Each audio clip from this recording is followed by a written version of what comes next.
ماہ رمضان شریف جو اللہ کی نشانی ہے، اس کا احترام کیا ہے، اس کی تعظیم کیا ہے؟ تو ہمارے اسلاف فرماتے ہیں ماہ رمضان شریف میں عبادتوں کا اہتمام کیا جائے، یہ اس کی تعظیم ہے۔ گناہوں کو چھوڑ دیا جائے، یہ اس کا احترام ہے۔ میرے آقا مصطفیٰ جان رحمت صلی اللہ تعالی علیہ وسلم جب بھی ماہ رمضان المبارک قریب آتا تو میرے سرکار اپنے صحابہ کو عبادت کا شوق دلانے کے لیے، اپنے صحابہ کو عبادت کا ذوق دلانے کے لیے، اپنے صحابہ کے دل میں عبادت کا جذبہ پیدا کرنے کے لیے آقائے کریم رؤوف الرحیم صلی اللہ تعالی علیہ وسلم ان کے درمیان رمضان المبارک کی برکتیں بیان کرتے، رمضان شریف کی فضیلتیں بیان کرتے، رمضان المبارک کی اہمیت بیان کرتے۔ ایک مرتبہ اللہ کے محبوب مصطفیٰ جان رحمت صلی اللہ علیہ وسلم فرماتے ہیں اے میرے صحابہ، اب تم پر ایک ایسا مہینہ جلوگر ہونے والا ہے کہ جس کی پہلی رات کی شان یہ ہے، جس کی پہلی رات کا مقام اور مرتبہ یہ ہے کہ جب ماہ رمضان کی پہلی رات آتی ہے تو آسمانوں کے دروازے کھول دیے جاتے ہیں، جنت کے دروازے کھول دیے جاتے ہیں، جہنم کے دروازے بند کر دیے جاتے ہیں، اور عرش کے نیچے سے ایک ہوا چلتی ہے، اور وہ ہوا جب رحمت کی ہوا چلتی ہے تو اللہ اس رات اپنے بندوں کو پیار کی نظر سے دیکھتا ہے، محبت کی نظر سے دیکھتا ہے، اور اللہ کی محبت کی نظر جس بندے پر پڑ جاتی ہے اللہ اس پر جہنم کی آگ کو حرام فرما دیتا ہے۔ میرے آقا صلی اللہ علیہ وسلم کے دیوانوں، وہ مہینہ آنے والا ہے، وہ رات آنے والی ہے، وہ شب آنے والی ہے جس رات اللہ اپنے بندوں کو محبت کی نظر سے دیکھے گا، پیار کی نظر سے دیکھے گا، الفت کی نظر سے دیکھے گا۔ میرے پیارے آقا صلی اللہ علیہ وسلم کے پیارے دیوانوں، آپ اندازہ کریں کتنا وہ مقدس بندہ ہے، وہ بندہ مقدر کا سکندر ہے جس کے وجود پر میرے اللہ کی نگاہ رحمت پڑ جائے، میرے کریم کی نگاہ رحمت پڑ جائے۔ ہم کس کس کی نگاہ کے طالب ہوتے ہیں، ہم کس کس کی توجہ کے طالب ہوتے ہیں؟ ہم سوچتے ہیں کہ پیر صاحب کی نگاہ پڑ جائے گی تو میرا بیڑا پار ہو جائے گا۔ یقیناً پیر صاحب کی نظر بڑی قیمتی ہے، دیوان شاہ بابا کی نظر پڑ جائے گی تو میری تقدیر بدل جائے گی۔ یقیناً اللہ کا ولی بڑی شان والا ہے، غوث پاک کی نظر پڑ جائے گی تو میرا بیڑا پار ہو جائے گا۔ اندازہ تو کریں جس پر اللہ کی نگاہ رحمت پڑ جائے، اور وہ رمضان شریف کی پہلی رات میں ہوتا ہے کہ اللہ اپنے بندوں کو پیار کی نظر سے دیکھتا ہے، اللہ اپنے بندوں کو محبت کی نظر سے دیکھتا ہے، اور خدا کی نگاہ رحمت جس پر پڑ گئی پھر اس کو جہنم کی آگ چھو نہیں سکتی، اس کو جہنم کی آگ جو ہے اس کو جلا نہیں سکتی۔ لیکن کتنے افسوس کی بات ہے، ماہ رمضان شریف کی ایسی برکت والی رحمتوں بھری رات آتی ہے، اور وہ پہلی رات آتی ہے، اور اس رات میں ہم کیا کر رہے ہوتے ہیں؟ اس رات میں ہمارا حال یہ ہوتا ہے کہ ہم ہوٹل پہ بیٹھ کر ٹائم پاس کر رہے ہوتے ہیں، اس وقت ہم گھروں کے اندر بیٹھے ہوتے ہیں اور وقت کو ضائع کر رہے ہوتے ہیں۔ اور اب تو حال یہ ہو گیا ہے کہ ساری چیزوں سے تعلق توڑ کر ہم نے سارے رشتے اپنے موبائل سے جوڑ لیے ہیں۔ اس وقت ہمارا سب سے قریبی رشتہ دار اگر کوئی ہے تو وہ اپنا موبائل ہے۔ یہ ہنسنے کی بات نہیں ہے، یہ بہت نقصان کی بات ہے۔ اس قدر قریبی رشتہ، ماں باپ سے بھی زیادہ قریبی رشتہ موبائل سے، باپ سے بھی قریبی رشتہ موبائل سے، بیوی سے بھی زیادہ قریبی رشتہ موبائل سے۔ آپ کہیں گے اتنا قریبی رشتے کی آپ بات کرتے ہیں؟ ہم کہتے ہیں جو جتنا قریبی رشتہ دار ہوتا ہے اس پر توجہ اتنی زیادہ ہوتی ہے، اس سے پیار اتنا زیادہ ہوتا ہے، اس کی طرف توجہ اتنی زیادہ ہوتی ہے، اس سے لگن اتنا زیادہ ہوتا ہے۔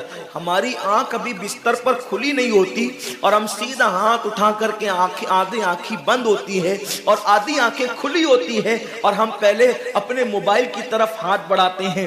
کسی کا میسج تو نہیں آیا؟ میرے پیارے آقا صلی اللہ علیہ وسلم کے پیارے دیوانوں، امی کے پاس بیٹھے ہیں پھر بھی موبائل، بیوی کے پاس بیٹھے ہیں پھر بھی موبائل، والد کے پاس بیٹھے ہیں پھر بھی موبائل.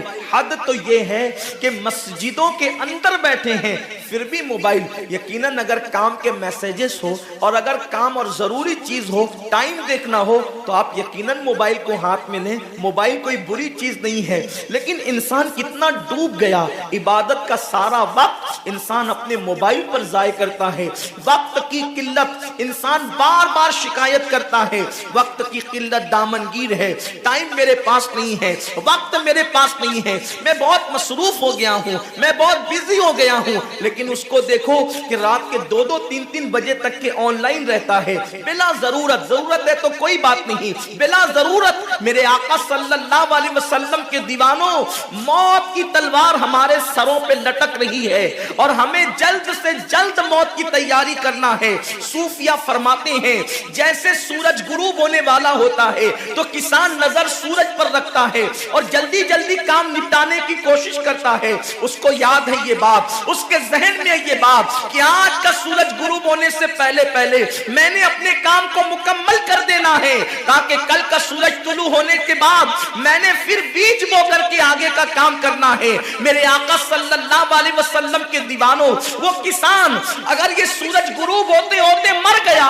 تو کل اس کا کام کوئی اور کر جائے گا. اس کا بیٹا بیج بوئے گا, اس کی بہو بیج بوئے گی, اس کی بیوی بیج بوئے گی, اس کے رشتہ دار بیج بوئیں گے. لیکن یاد رکھنا, اگر دنیا کے اندر ہماری زندگی کا سورج غروب ہو گیا تو پھر نیکیوں کا بیج ہماری جگہ کوئی نہیں بو سکتا.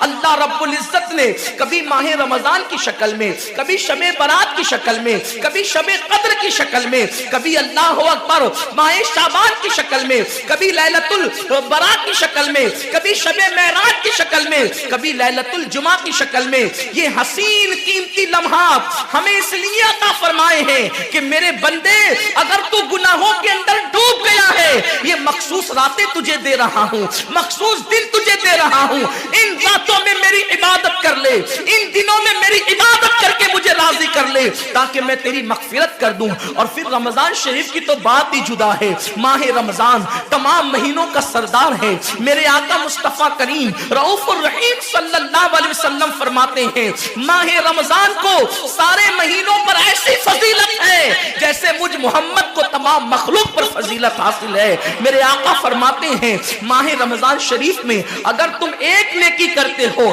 تو اللہ تمہیں 70 کا ثواب عطا کرتا ہے, اور تمہارا خلوص بڑھ جاتا ہے تو اللہ تمہیں ایک نیکی کا 1000 عطا کرتا ہے. اخلاص اور بڑھتا ہے تو اللہ ایک نیکی پر تمہیں بے حساب ثواب عطا کرتا ہے, اس کا کوئی حساب ہی نہیں ہوتا. آقا کریم رؤوف الرحیم صلی اللہ علیہ وسلم فرماتے ہیں یہ ماہ رمضان کیا ہے. اللہ کے محبوب مصطفیٰ کریم صلی اللہ علیہ وسلم ماہ رمضان شریف کے روزوں کی اہمیت بیان کرتے ہوئے فرماتے ہیں کہ ماہ رمضان شریف کا ایک روزہ اگر کوئی چھوڑ دے اور پھر ساری زندگی اس کے بدلے میں روزہ رکھے تو ساری زندگی کے روزے اس ایک ماہ رمضان کے روزے کے برابر نہیں ہو سکتے. یہ ماہ رمضان شریف کے روزے کو فضیلت حاصل ہے, اور اللہ کے حبیب صلی اللہ علیہ وسلم فرماتے ہیں جو ماہ رمضان شریف میں عبادت کر کے اپنی بخشش نہیں کروا سکتا, اپنی مغفرت نہیں کروا سکتا, پھر اس کو کبھی موقع نہیں ملتا کہ وہ اپنی مغفرت کا سامان کرے. آقا کریم صلی اللہ علیہ وسلم فرماتے ہیں کہ سال بھر تک ماہ رمضان شریف کے لیے جنت کو آراستہ کیا جاتا ہے, جنت کو سجایا جاتا ہے, جنت کو سنوارا جاتا ہے. اور آقا کریم صلی اللہ علیہ وسلم فرماتے ہیں بڑی بڑی آنکھ والی حوریں اللہ کی بارگاہ میں عرض کرتی ہے میرے کریم ہمیں ان کی دلہن بنانا جو ماہ رمضان شریف میں تیری عبادت کرتے ہیں, ہمیں ان کے نکاح میں دینا جو ماہ رمضان شریف کی راتوں کو جگ کر کے تجھے منانے کی کوشش کرتے ہیں.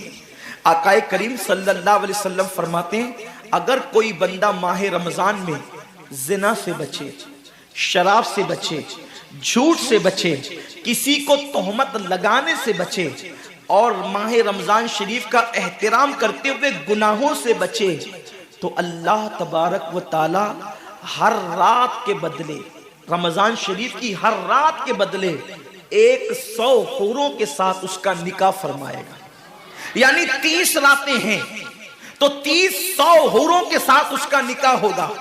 اور آقا کریم صلی اللہ علیہ وسلم فرماتے ہیں ماہ رمضان شریف کا احترام جو کرے اور احترام ماہ رمضان میں جو لغویات اور خرافات کو ترک کر دے، جو گناہوں کو چھوڑ دے، زنا کو، شراب کو، جھوٹ کو، بہتان تراشی کو چھوڑ دے، آقا فرماتے ہیں اس رمضان شریف کا احترام کرنے والے کے لیے اللہ نے جنت میں ایک ایسا محل بنایا ہے.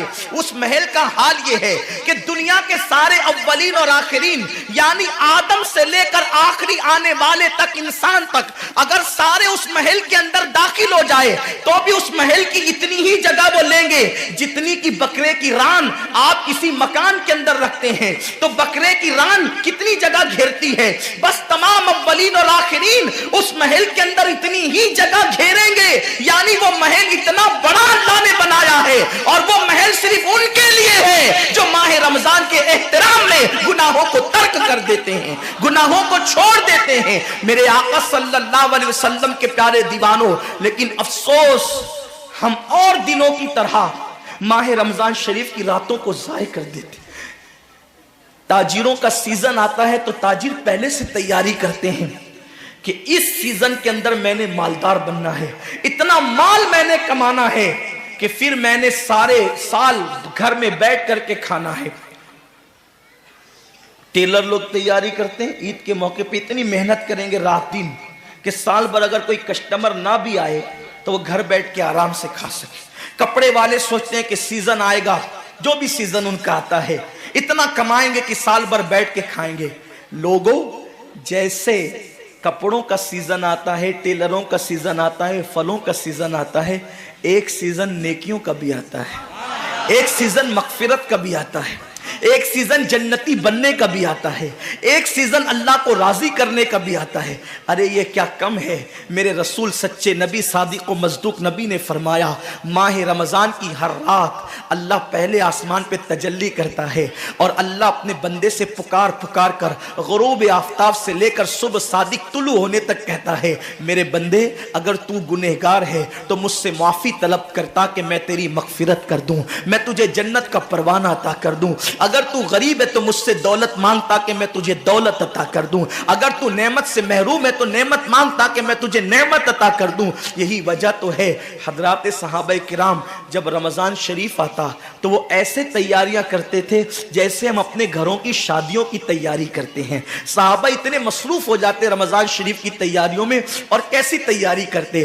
ہم بھی رمضان شریف کی تیاری کرتے ہیں. ہماری تیاری کیا ہے؟ سحری میں تری کے مسالے کو چاہیے، سحری کے اندر یہ چاہیے، سحری میں وہ چاہیے، افطار میں یہ چاہیے، افطار میں وہ چاہیے. مجھے اس سے کوئی جو ہے وہ شکوہ نہیں، میرے آقا نے اس سے منع نہیں کیا. حضور فرماتے ہیں کہ رمضان شریف میں گھر والوں کا دسترخوان وسیع کر دیا کرو، گھر والوں پہ زیادہ خرچ کیا کرو، اس لیے کہ جو گھر والوں پہ رمضان شریف میں خرچ کرتا ہے اللہ اس کو اپنی راہ میں خرچ کرنے کا ثواب عطا کرتا ہے. اور فاروق اعظم فرماتے ہیں جو رمضان شریف میں کشادگی کرے گھر والوں پر اللہ اسے جہاد میں خرچ کرنے کا ثواب عطا کرتا ہے. مجھے اس سے کوئی شکوہ نہیں. لیکن صحابہ کی تیاری کیا ہوتی تھی؟ جب رمضان شریف آتا صحابہ اپنے بستر کو باندھ دیا کرتے تھے. رمضان شریف آتا تو صحابہ بستر کو باندھ دیتے تھے. کیوں باندھ دیتے تھے بستر کو؟ اس لیے کہ اب سونا نہیں ہے. سونے کی راتیں 11 مہینے کی راتیں ہیں. اب غفلت میں زندگی نہیں گزارنا ہے بلکہ راتوں کو جگ کر دن کو جگ کر اللہ کی اتنی عبادت کرنا ہے کہ عبادت کا سیزن آ گیا. اس لیے کہ اللہ کے رسول فرماتے ہیں جس نے رمضان شریف پایا اور عبادت کر کے اللہ کو راضی نہیں کر لیا ایسا بندہ ہمیشہ اللہ کی رحمت سے دور کر دیا جائے. اس لیے صحابہ رمضان شریف کی تیاری کرتے تھے، بستر باندھ دیتے تھے. اور اپنا معمول کیا ہے؟ جو فجر میں سوئیں گے تو وہ عصر میں اٹھیں گے، رات بھر جاگیں گے کرکٹ کھیلتے ہوئے، رات بھر جاگیں گے گلیوں میں گھومتے ہوئے. میرے آقا صلی اللہ علیہ وسلم کے دیوانوں بہت قیمتی وقت آ رہا ہے، بہت قیمتی مہینہ آ رہا ہے. یہ وہ مہینہ ہے جو جہنمیوں کو جنتی بناتا ہے. آقا کریم صلی اللہ علیہ وسلم فرماتے ہیں ہر افطار کے وقت اللہ 60,000 ایسے جہنمیوں کو جہنم سے آزاد کر کے جنتی بناتا ہے جن کا جہنمی ہونا واجب ہو گیا تھا. اور ایک مقام پہ فرماتے 5 لاکھ جہنمیوں کو ہر افطار کے وقت جہنم سے آزاد کیا جاتا ہے. اور اسی پہ بس نہیں، حضور فرماتے ہیں جب شب جمعہ آتی ہے ماہ رمضان کی، جمعرات کا سورج غروب ہوتا ہے، تو جمعہ کا سورج غروب ہونے سے پہلے تک ہر سیکنڈ میں 5 لاکھ جہنمیوں کو جہنم سے آزاد کیا جاتا ہے. اور جب جمعہ کا آخری وقت آتا ہے، آخری ساعت آتی ہے، میرے کریم آقا فرماتے ہیں جمعرات کا سورج غروب ہونے سے لے کر جمعہ کا سورج غروب ہونے تک ہر لمحے میں جو 5 لاکھ کو آزاد کیا گیا تھا، اب آخری سیکنڈ میں جو غروب کا وقت ہوتا ہے، جتنے آزاد کیے گئے تھے اتنوں کی تعداد کے برابر اس آخری ساعت کے اندر اللہ اپنے جہنمی بندوں کو جہنم سے آزاد کر دیتا ہے. کتنا قیمتی وقت ہوتا ہے. افطار کا وقت کتنا قیمتی ہے، سحری کا وقت کتنا قیمتی ہے، لیکن اس وقت بھی ہم کہاں لگے ہوتے. اب تو لوگوں نے ٹی وی چینلوں پر پروگرامات شروع کر دیے، دینی پروگرامات. مجھے دینی پروگرامات اگر ٹی وی پہ نشر ہوتے ہیں تو اس سے کوئی اختلاف نہیں ہے، لیکن آپ سے یہ عرض کرنا چاہتا ہوں کہ دین سیکھنے کا بھی کوئی وقت ہوتا ہے. اگر آپ سحری کے قیمتی لمحات میں ٹی وی کا منہ پکڑ کر بیٹھے ہیں تو آپ دعا کب کریں گے؟ افطار کے وقت آپ واٹس ایپ پر لگے ہیں تو اللہ سے مانگیں گے کب؟ ساری زندگی سسکیاں لے رہے ہو، ساری زندگی تڑپ رہے ہو، اور جب مانگنے کا وقت آتا ہے، مصیبتوں سے نجات طلب کرنے کا وقت آتا ہے، ہم کہاں ٹائم ضائع کرتے. حضرت سیدہ ام ہانی رضی اللہ تعالیٰ عنہ فرماتی ہیں کہ میں نے اپنے کریم آقا صلی اللہ علیہ وسلم سے سنا، اللہ کے رسول صلی اللہ علیہ وسلم نے فرمایا اس وقت تک میری امت ذلیل نہیں ہوگی، اس وقت تک میری امت رسوا نہیں ہوگی جب تک وہ ماہ رمضان کا احترام کرتی رہے گی. جب تک امت محمدیہ ماہ رمضان کا احترام کرے گی انہیں دنیا کی کوئی طاقت ذلیل و رسوا نہیں کر سکے گی. اور جب میری امت ماہ رمضان شریف کے احترام کو، تعظیم کو ترک کر دے گی اس وقت میری امت ذلیل اور رسوا کر دی جائے گی. آج لوگ سیریا کی تباہی پر ماتم کر رہے ہیں، آج لوگ یمن کی گھروں کو آگ میں جلنے کے حوالے سے بے قراری کا اظہار کر رہے ہیں، آج لوگ ہندوستان میں مسلمانوں کا حال زار دیکھ کر افسوس کر رہے ہیں. بڑے بڑے اسکالر مفکرانہ تقریر کرتے ہیں امت کا حال کیا ہے، امت کا حال کیا ہے، امت ذلیل کیوں ہو رہی ہے، امت رسوا کیوں ہو رہی ہے. آصفہ کی آبرو پر آنسو بہانے والوں کبھی احساس بھی کیا کہ یہ امت کی ذلت کی وجہ کیا ہے؟ ایک ننھی سی آصفہ کی اگر آبرو جاتی ہے تو وہ کشمیر کے کسی ننھی سی بچی کی آبرو نہیں گئی بلکہ پوری امت محمدیہ کی آبرو سے کھیلا گیا. امت کی ایک بیٹی کی آبرو اللہ کے حبیب صلی اللہ علیہ وآلہ وسلم نے، میرے آقا نے ارشاد فرمایا میں نے اپنی امت کی بیٹیوں کی عزت کو کعبے سے بلند کر دیا ہے. وہ دنیا کی اور قومیں ہوگی جو اپنی بیٹیوں کی آبرو کا نیلام کر کے اپنے تخت و تاج کے لیے سامان کرتی ہے.